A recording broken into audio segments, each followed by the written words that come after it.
Purpose of this presentation is to introduce the concept of food systems and as well to look at different food cycles. So in urban agriculture, there's different cycles when it comes to seasons, but also, we have 24-hour cycles of a day as well. And plants respond differently depending on the cycles. And if we know how to balance these different cycles and different systems, then we could eliminate waste and hopefully we could eliminate some of the negative aspects and look at how actually urban agriculture could be used into community systems to really benefit the community itself and to actually address some of the problems that have occurred when it comes to agriculture. So the caveat that I wanted to tell you is that some of these pictures I've got from different articles and or pulled off the internet. I didn't actually design them myself because I didn't really have the mechanisms. I'm not necessarily a graphic artist. And there are issues with some of these systems that I'm going to be showing you, but what I'm going to do is interpret and try to describe ways of understanding the systems that I'm showing you here. And I don't want you to just necessarily dwell on the images that I'm showing you, but actually think about the concepts that I'm describing through these visuals also. So one way to understand systems is that there are interactions of different aspects of our economy, of our ecosystems, of societies, of the planet and biology as well. And here there's kind of small pictures, so I'm going to blow them up for you. But just to kind of see in the bigger approach is that there's not one way of looking at this. Here are two different systems that were adapted. One actually was produced by this nourishedlife.org, and actually they made a whole bunch of different resources about food systems. It's kind of interesting because they actually have developed courses and other resources that are available for people. And they even have templates actually that help you understand more about food systems. So if you go to their webpage, you could actually find different resources that are available. But their food system here, which I'm going to get into in a second because I know it's very hard to see, has been adapted by other people that have actually written policy and talked about food systems in the bigger approach and actually have even wrote academic articles on these topics also. So let's kind of go into a little bit about these food systems and what's being looked at here. So if we look at this food system, well, how they've separated it is basically they have kind of the larger system looking at environment, social, and economic. And actually, if you look at a lot of the different spheres, especially talking about sustainability, these are the major systems that are being discussed. So economic, social, and environment. Now, they've also put farming systems in. I would say that farming systems are kind of a combination of all of these things. They actually draw from them all. And as we can see, there are smaller systems within that also that have been developed. So basically, they're talking about political systems and health systems, which could be part and parcel of social systems if we want to look at it too, or basically kind of a combination of political could be a combination of social and economic systems if we want to play it like that also.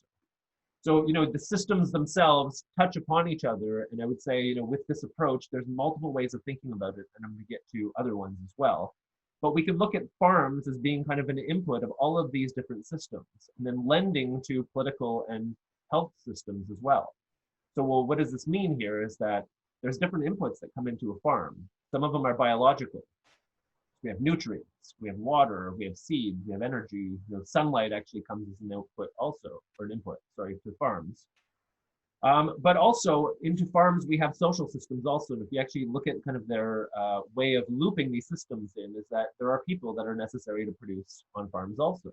We have labor and we have know-how, which come from social systems as well.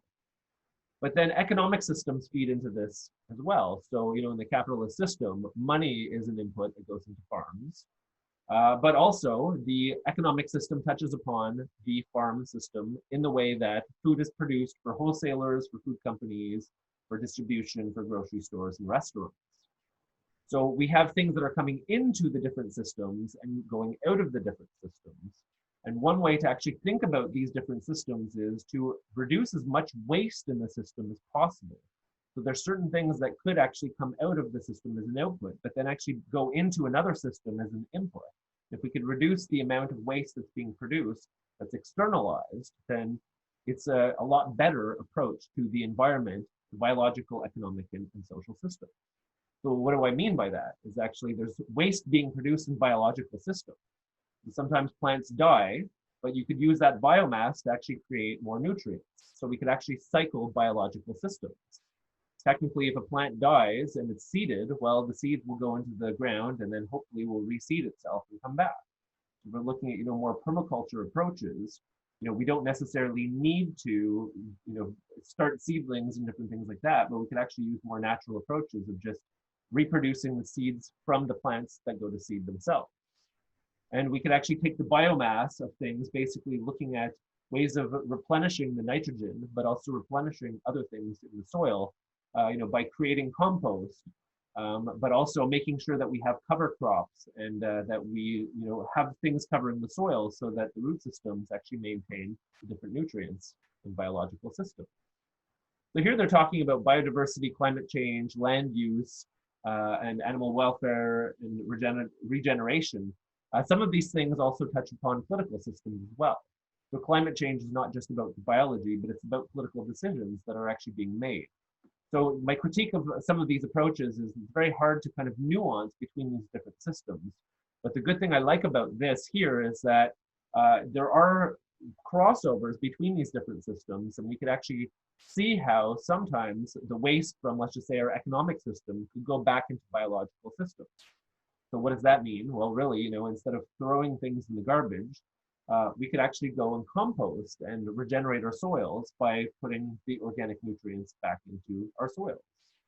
As well as, we could recycle different things back into social systems. So instead of throwing things out at the grocery store, we could put it back into social systems and feed people that need food.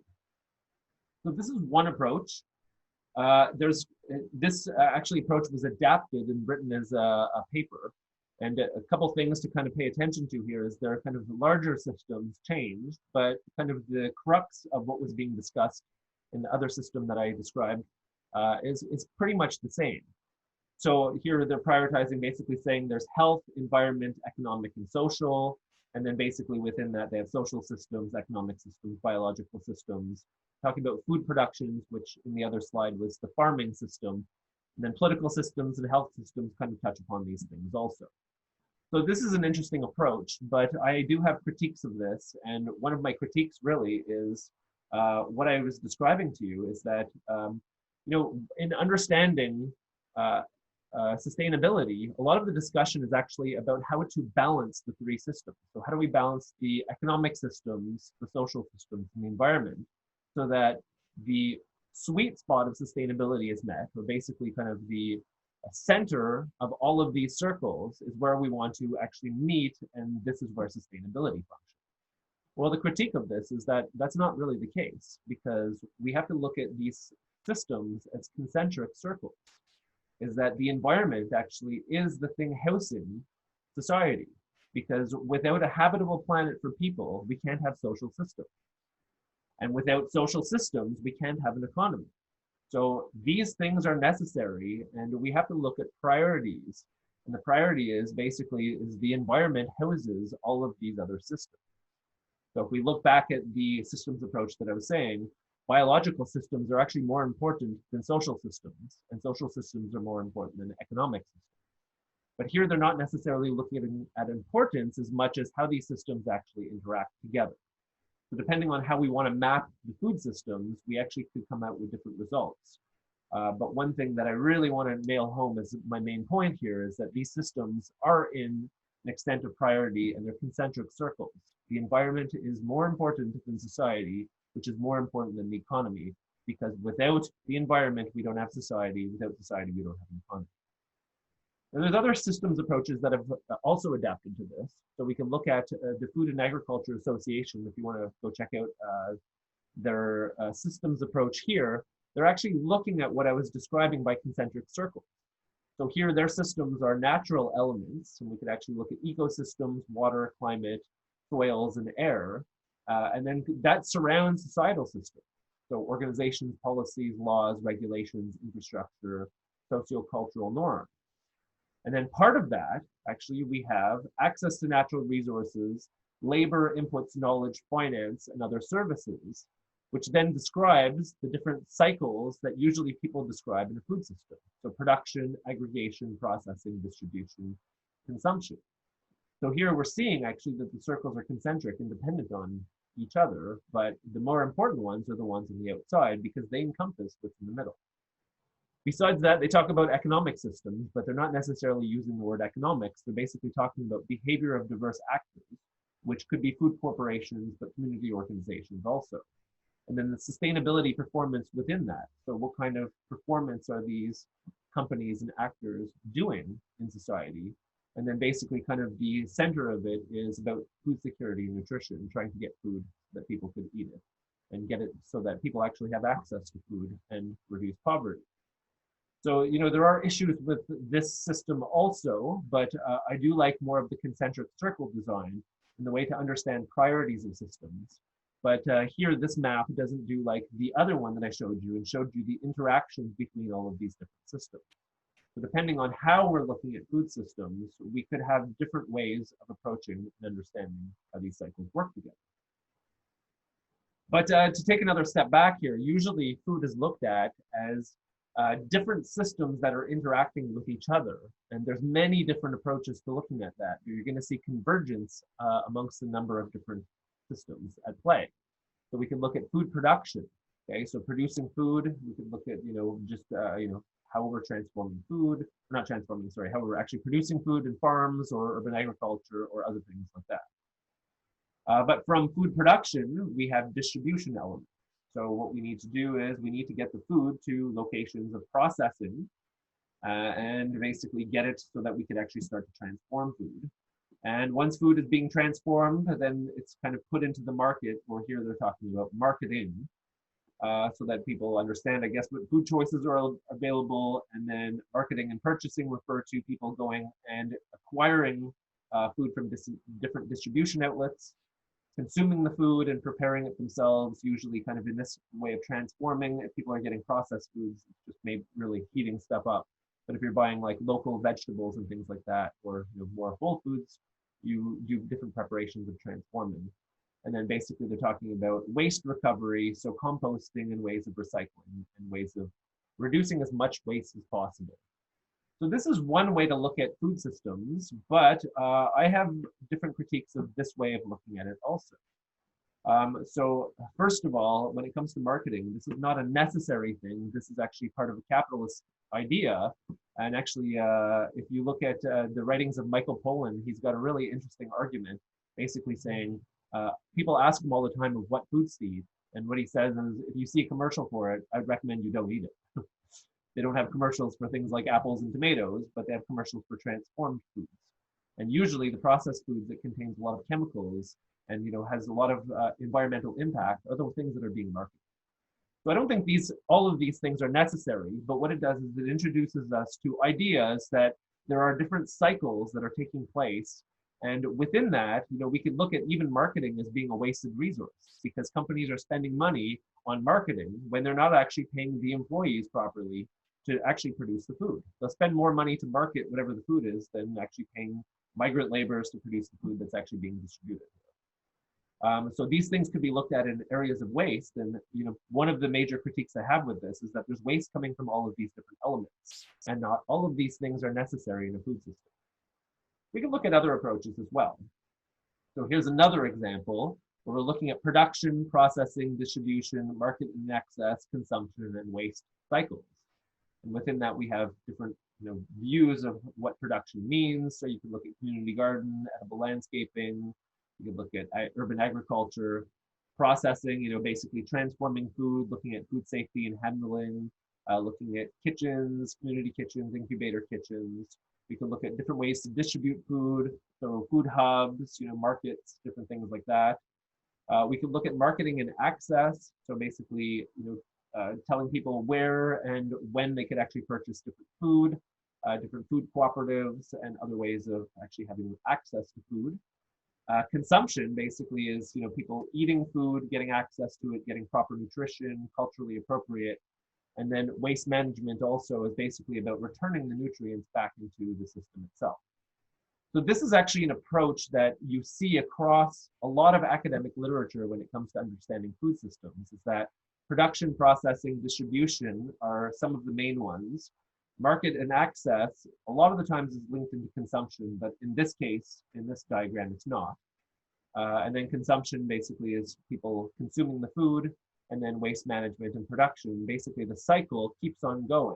So if you're continuing in the cycle and you're trying to eliminate as many of the outputs as possible and inputs as possible, you could try to close the loop as best as you can within this food system. Now, here's just kind of a more simple way to understand it. Basically looking at production, transforming, retail and distribution, access and consumption, waste management, very similar to what I just showed you before, kind of more of a simplistic design, but really hitting on the exact same points as the previous system. So across academic literature, these are usually the major headings of the food system that we see. So production, transformation, distribution, consumption, and then waste management. Now there's another approach also, which is very interesting. So we can actually look at food systems. And one thing I like about this system is that it recognizes waste being part of all of the food systems themselves. And a lot of time what we think about is that waste actually comes from food consumption, but actually that's not the case, is that you could have waste right from the beginning of production. So there's a lot of waste that occurs actually even in the farm. So there's things that don't go to the market because people don't maybe want to buy tomatoes that have holes in them, or they don't like the look of certain vegetables. So a lot of time we're actually throwing stuff out or basically regenerating and putting into compost stuff right from the outset. Also, if you're doing very aggressive planting and you're putting things in like spin farming techniques, sometimes you actually have to cull some of your plants, which means that you don't want competition over your roots and sunlight. So you're going to remove some of the plants and hopefully, end up eating them. But some of these things are actually waste also. But we don't have to think about it as waste is a bad thing, but actually you could kind of cut and drop some of these plants so that they actually create different matter of nutrients that'll actually go back into the soil.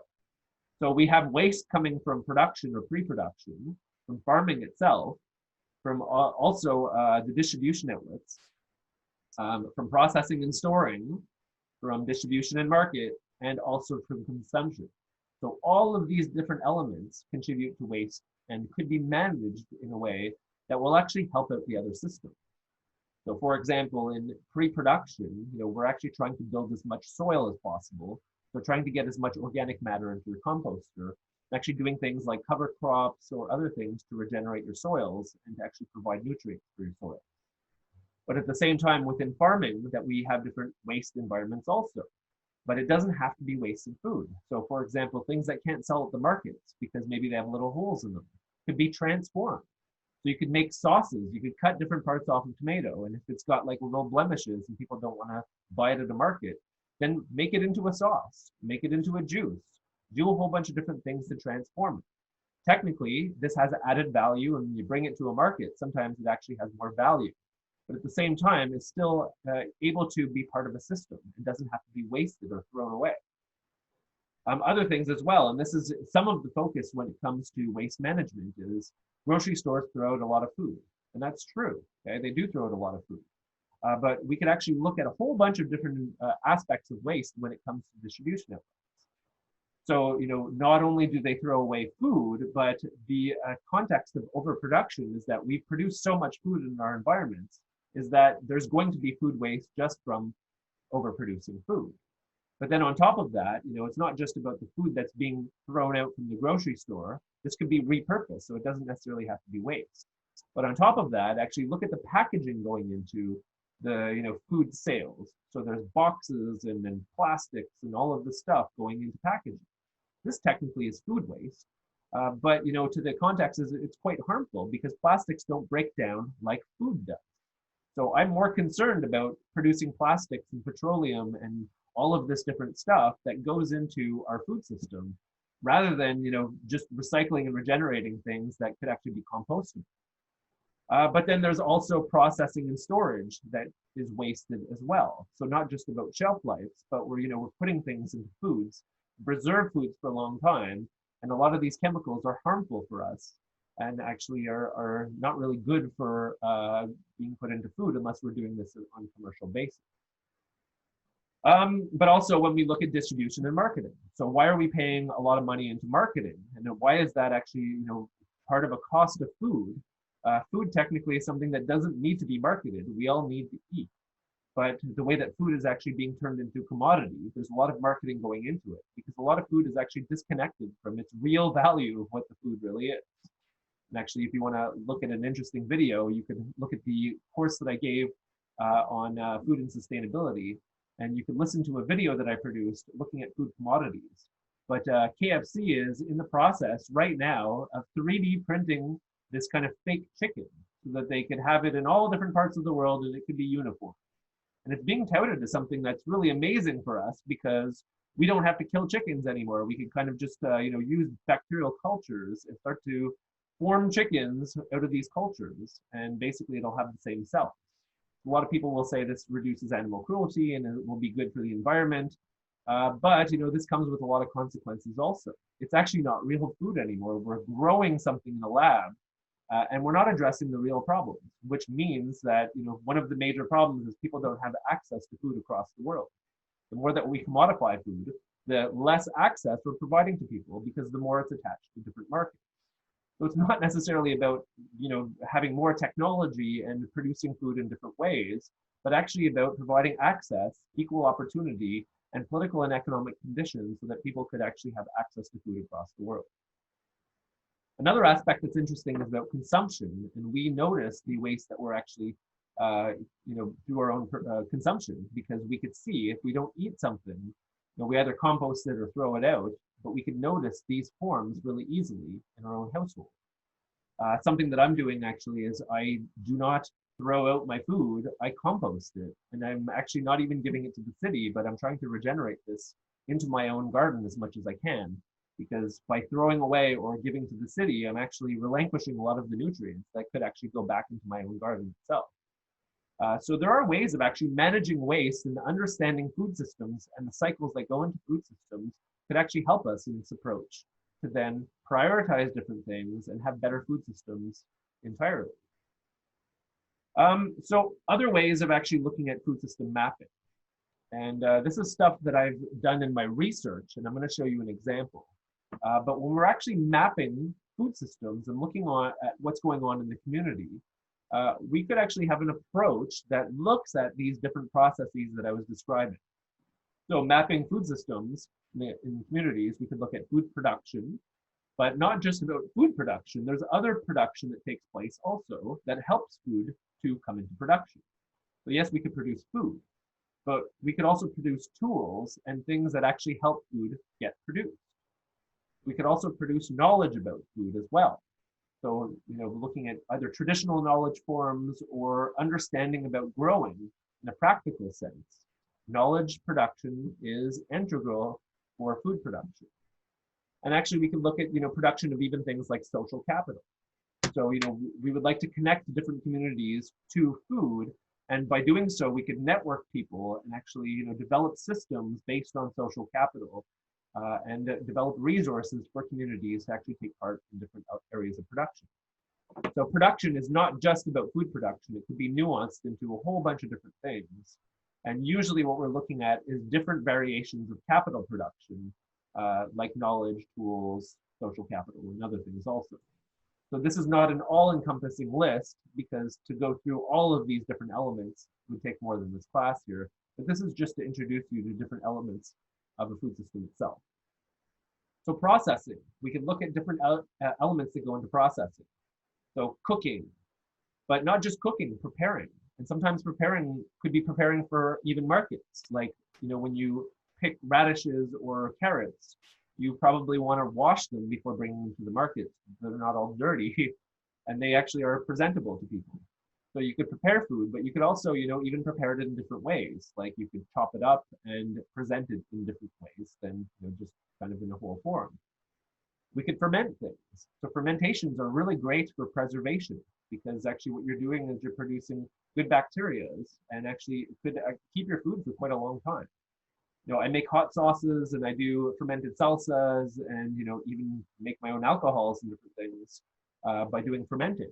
And that you preserve your food for quite a long time because of the bacteria that are being produced in your food.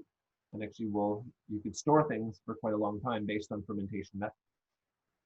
There's different ways of preserving foods also. So you could transform your foods, you could freeze them to store them, you could dehydrate foods, you could can foods. And these things are very important when it comes to urban agriculture because a lot of the time, if you're reducing the waste that is being produced in your garden or your farm, you actually want to transform things to be able to be had later on. You know, if you're producing a lot of greens, microgreens, you know, arugula, spinach, basils even, it's really hard to consume all of the amount that you could produce in a spin farm. But what you could start to do is transform things, and you know, especially greens, you could make into pestos or other things that freeze and store really well. Dehydration is a really good thing to understand also, because when you dehydrate food, you could actually keep it for a long period of time as well. So, you know, you could actually get a commercial dehydrator, and what it does is actually just puts heat into your food so that it removes the water from whatever the food is, and it does it at different temperatures. But basically doesn't cook the food, it just removes the water from the food. So you could dehydrate different things like, you know, tomatoes, peppers, mushrooms.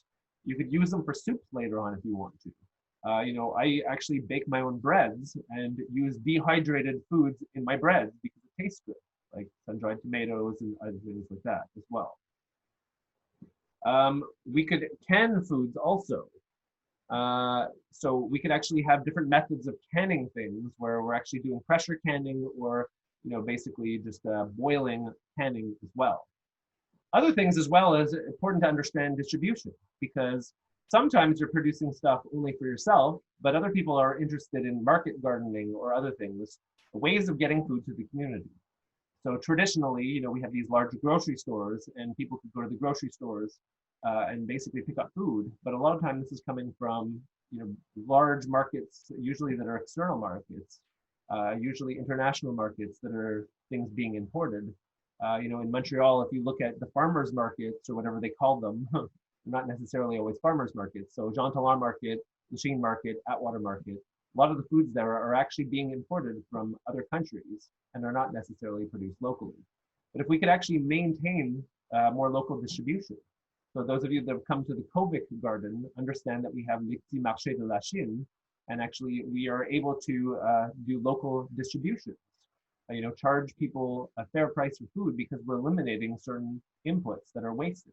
Basically, we're eliminating transportation and we don't have packaging on our foods. People just pick them up like that.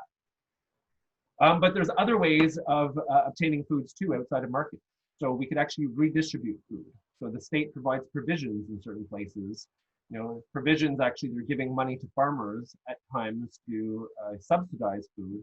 But at the same time, there are certain places that actually have food baskets or, you know, food provisions for people and or, you know, getting food stamps or other things depending where you are in the world or in this country. But there's other techniques of reciprocity. So you don't need to go through redistribution or for markets. You could actually do like more gift giving and reciprocal labor where people are collectively participating together and either exchanging different foods or kind of giving stuff away. I have overproduction of certain vegetables in my garden and my neighbors benefit from this very much. So, you know, when instead of wasting food and, you know, composting things that is perfectly good to eat, I'll either process it or give it to other people.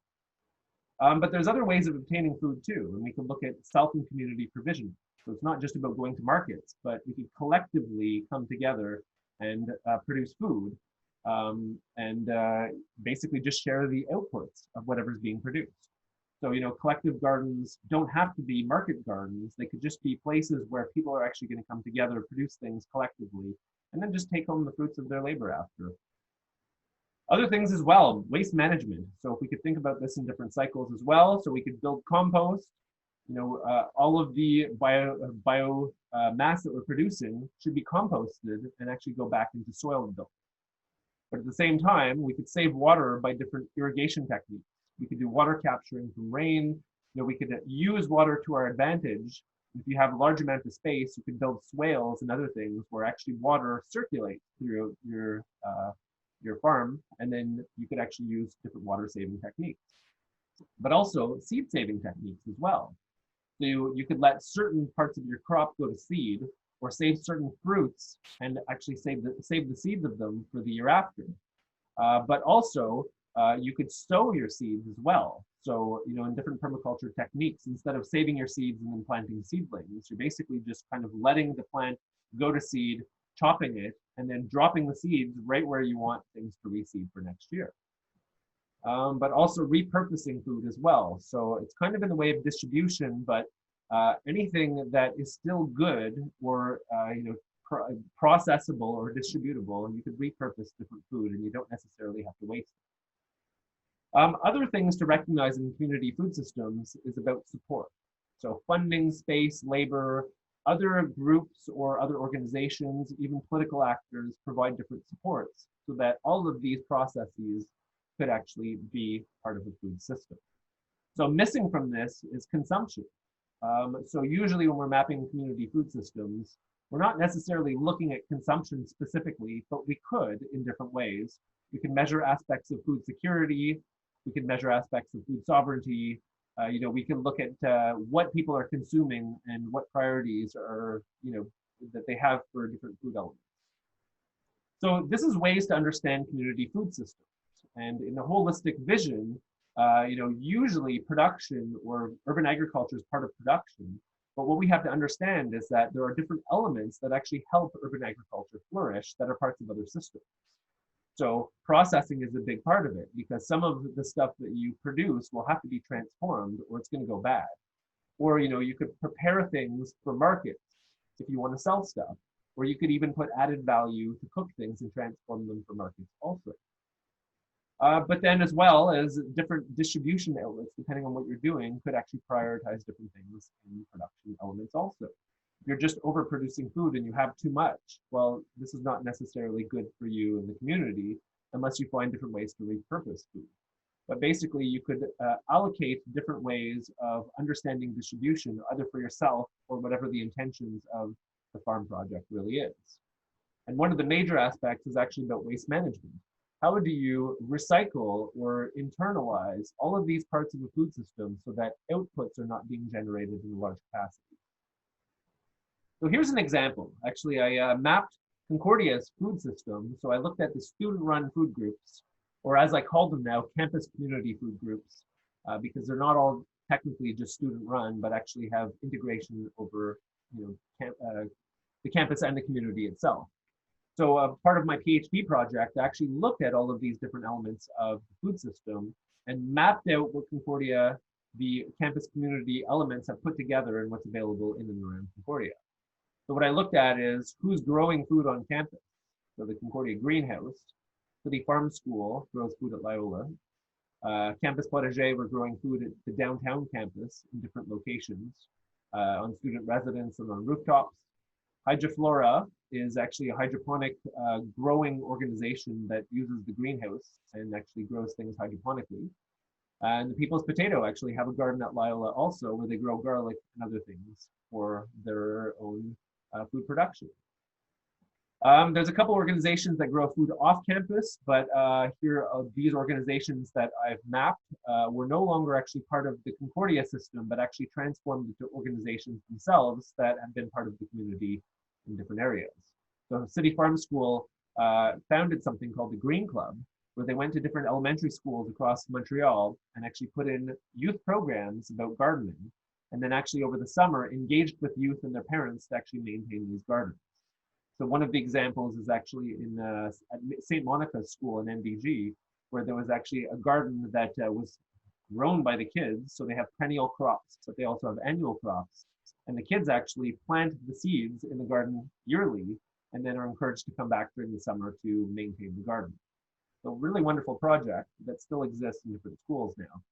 And the Hudson Land Trust project actually became, what is it called now? I forget the actual name of the project, but anyhow, it's a farm in Hudson that developed actually from an idea here at Concordia and actually transformed into a wonderful community project that now still exists as a collective farm in Hudson. And there's a foraging program also. So there's an individual who does these kind of sensory programs where they go into different wild environments in Montreal, basically going to forested areas or even along Lachine Canal and other areas, and actually forage for plants that are edible across Montreal. Like we've seen in the previous class, is that there's things like purslane or other forms of plants that are edible that you don't necessarily have to cultivate or grow. They basically do in a natural environment. You basically just need to go and collect them. But then at Concordia, I also found a bunch of educational activities as well. So the Concordia Greenhouse, the City Farm School, a group called Season Jars, Hydroflora, a group called Brasseur Illuminé, who actually is a beer brewing co-op at Concordia, Le Frigo Vert, who's a grocery store, Waste Not, Want Not, Compost Campaign, Sprouting Minds, and Cooking at Concordia were organizations that basically did knowledge and educational-based activities.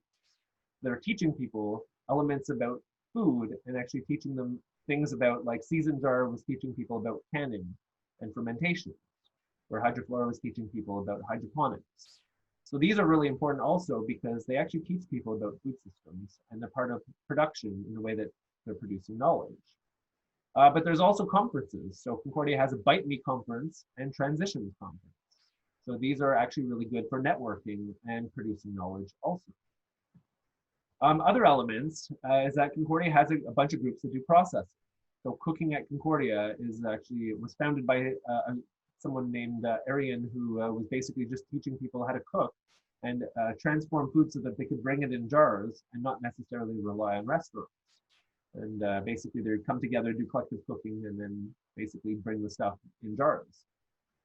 People's Potato, which if you haven't heard of, they're actually a vegan soup kitchen, and they produce food for hundreds of people every day at Concordia. Basically, this is pre-pandemic. I guess there's no one really on campus now. But actually make it so that there's less food insecurity at Concordia because people could go to the People's Potato and not pay any money directly for their food. This is paid for by fee levies.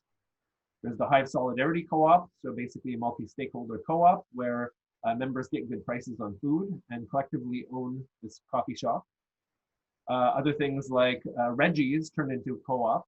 So this is an organization, basically it's just a bar really, but now has a cooperative structure to it. The Hive provides free lunch at Loyola, so you can go there and it's like a soup kitchen style. You can get free food at Loyola campus also. So Season Jars was teaching mainly, but they did workshops on fermentations and canning.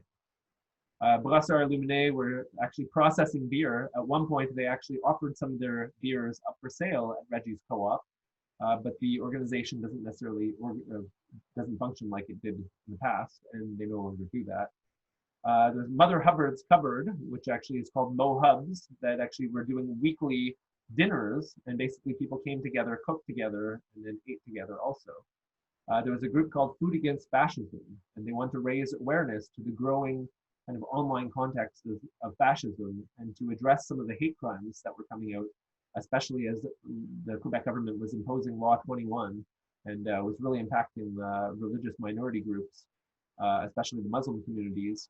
And actually, we noticed at that point that there was rising hate crimes against Muslim individuals. So Food Against Fascism was more of an integrative program to bring people together around food and have conversations about diversity. And then Burritoville Co-op, which no longer exists, is basically kind of a collective restaurant that was purchased by a group coming from the Concordia Food Coalition, and basically ran it for about a year and a half before a lot of variety of reasons why it didn't function, but the co-op no longer exists right now. So then there's different distribution outlets. So some that are market-based and some that are non-market-based.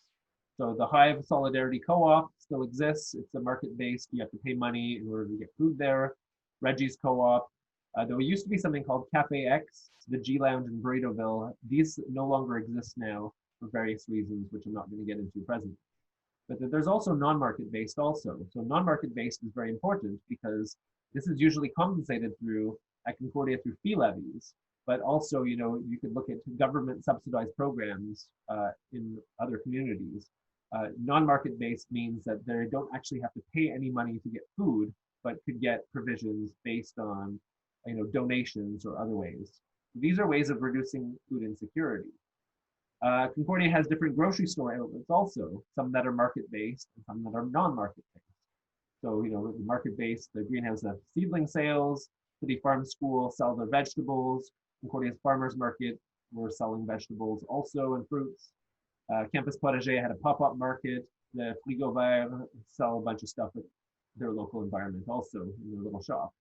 And we have non-market-based also. So the Concordia Greenhouse also donated some seeds. People's Potato technically donates stuff to food banks and donates food. Mother Hubbards would give food vouchers also, and City Farm School donated to the NEG Food Depot. But then on top of that, there's a whole bunch of different food waste initiatives. So unfortunately, Concordia no longer has a composter on campus. They used to about 5 to 10 years ago. I forget the exact year that they gave it up. But right now they actually ship their compost to Ontario in this kind of composting program that was developed. We can see actually that there's a lot of waste going into transporting compost to Ontario and not doing it internally. But nonetheless, there are different initiatives about waste management. So things about education. So there's different groups that educate people about waste management. There's different reusable dish project and reusable programs. So the R4 Dish Project, People's Potato, the Hive Free Lunch, Hive Solidarity Co-op, Mother Hubbard's Greenhouse, Food Against Fascism, all reused dishes of some sort. And then different compostable packaging that is offered by the Hive Co-op, and then bring your own dish incentive programs also. Now, all of these things are part of a system, so we could actually see that they cycle, and that different things, if they're prioritized in the system, we could actually develop better food systems. But part of this is about support and advocacy also.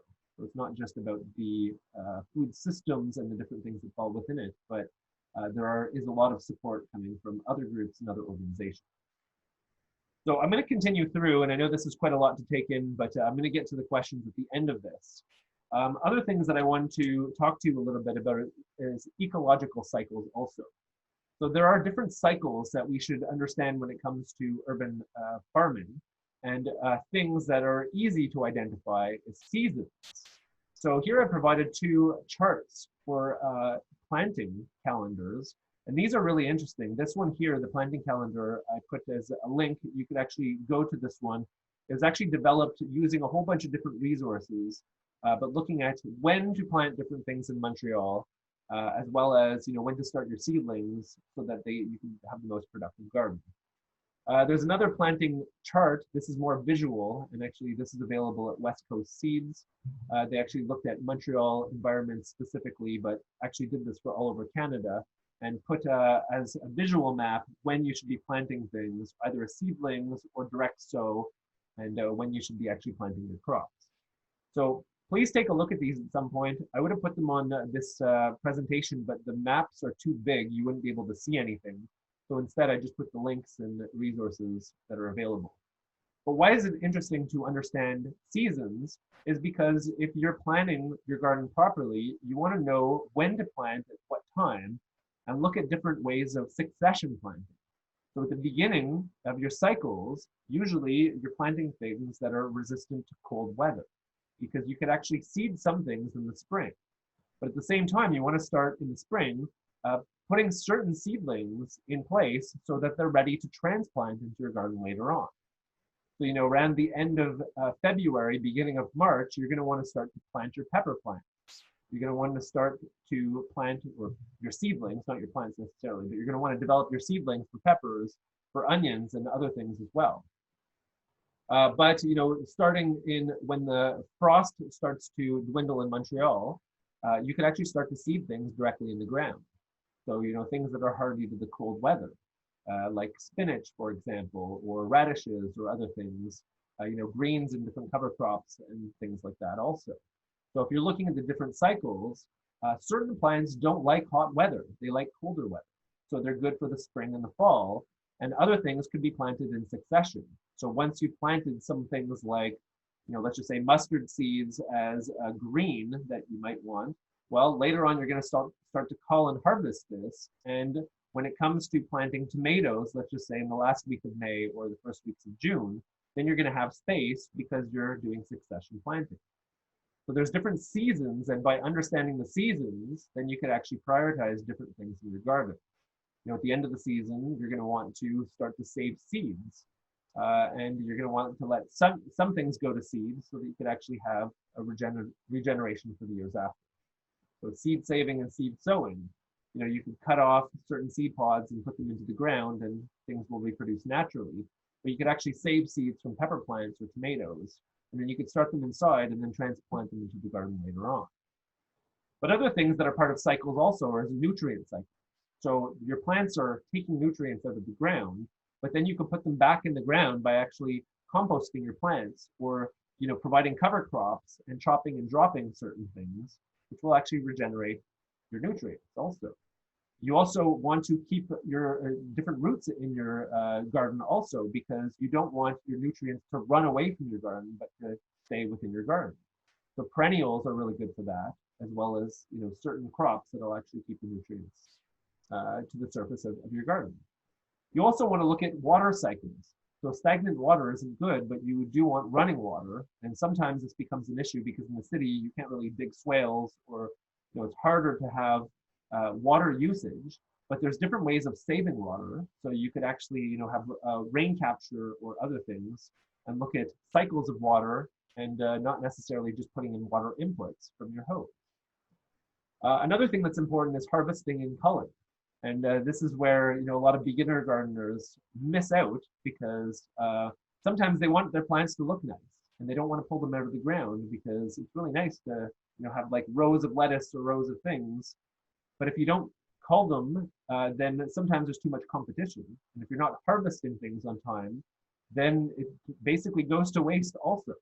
You want to cull and harvest.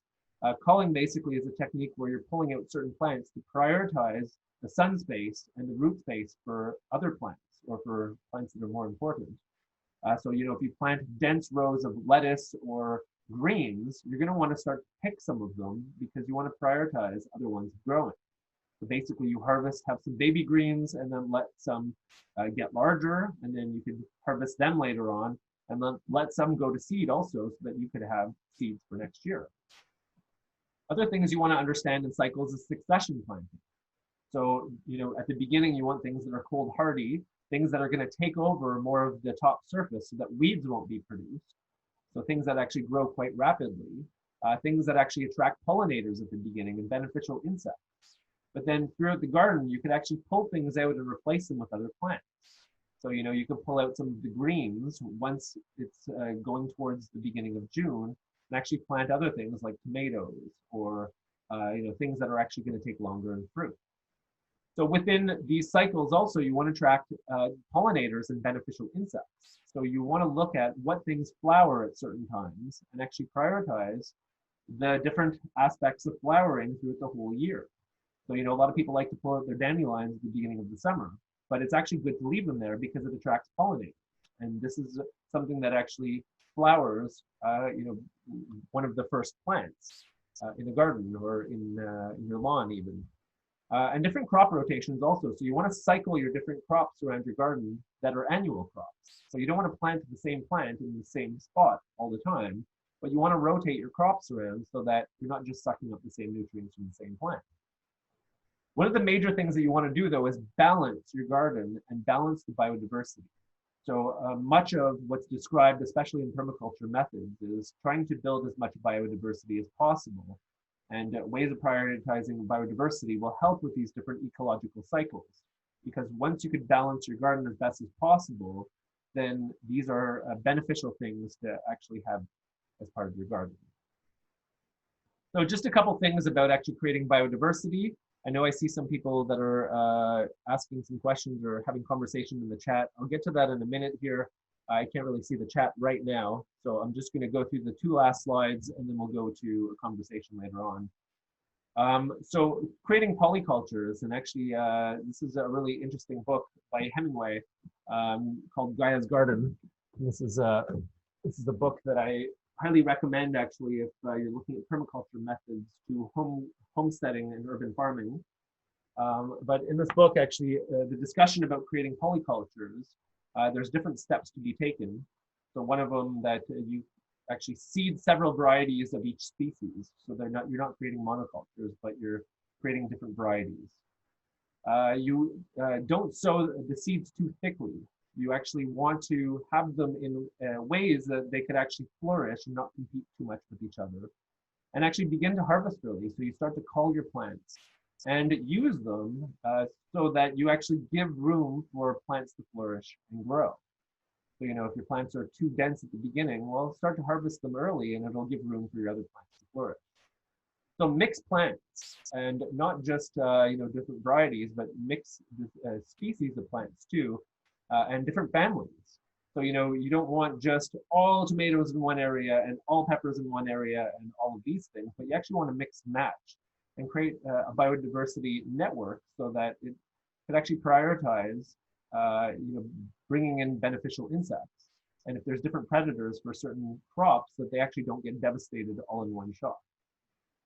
Include many seeds of fast-growing, shallow-rooted species.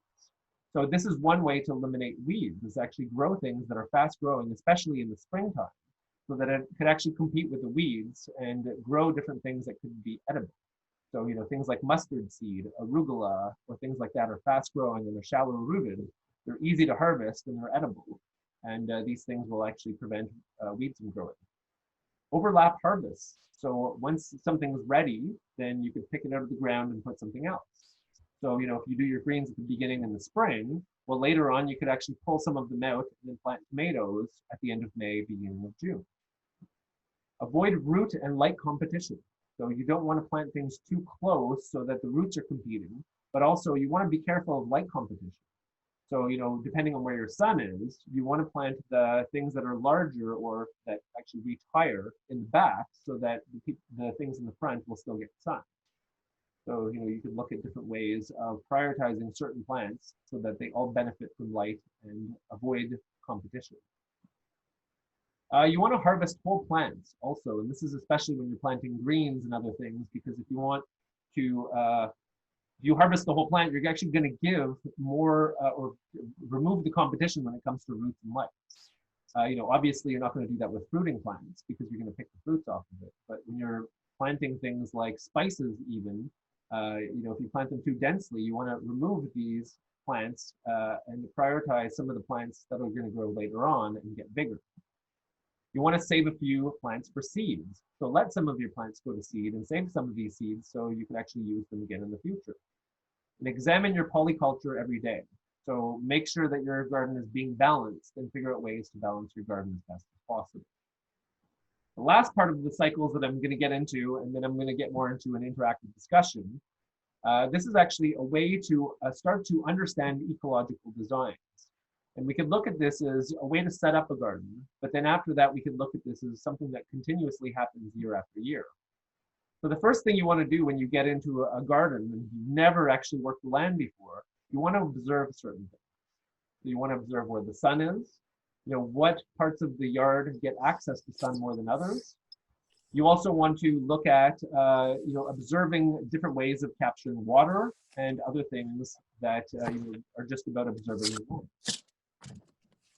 The second thing is about visioning. So what kind of a plan do we want to put in place for the garden? What kind of vision do we oversee? What kind of plants maybe do we actually see in this garden? We want to prioritize things that are annuals or perennials. And this is the visioning process. And then planning. So we want some kind of a conceptual design. So is it going to be keyhole garden? Is it going to be above ground, or whatever the case is? But then we also want a schematic design where we're actually going to look at what plants we're going to be planting in these different areas. We're going to want to develop an idea and basically then figure out exactly how we're going to implement our farm. Last part,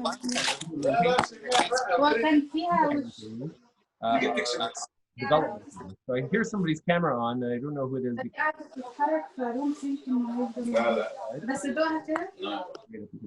Okay, sorry about that. Wonderful. So yeah, development and implementation. So when you're developing your design, you want to think about practical approaches about actually the way that you're going to go about putting your garden together. You could actually come up with, after your physical plan, what kind of things that you're going to use to develop your garden, go get the materials and other things like that. And implementation is actually about getting it going. So you intervene, you put your garden together, and there you go, you've got it. Now, why is this cyclical as well? Is because year after year, you probably want to do something similar.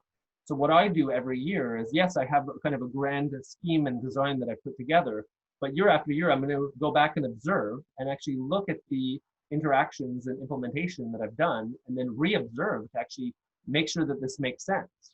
Did the garden respond how I wanted to before? And what are my observations within that? You know, did the broccoli grow very well? Oh, no, it didn't. Well, why not? Maybe it's not in a good place. And what I do is I go through the cycle year after year. So I revision, I replan, I redevelop, and then I re-implement. And every year kind of build upon what I've done the year before.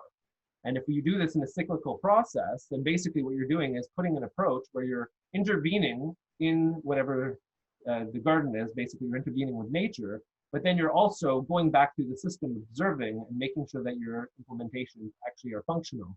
And if not, then you can change your designs. So this is some of the beginning of what I wanted to describe when it comes to looking at cyclical processes and looking at systems. So kind of the take home from all of this information that I've just provided to you is that we should think about urban farming, not just about production, but think of it in a cyclical process, that things happen over time. And there's different things to prioritize depending where you are in different cycles. But at the same time is that we're connected to a whole bunch of different systems at play also when it comes to processing, when it comes to distribution, waste management, and other forms of these systems. So economic systems, political systems, and natural systems that are all interacting with each other.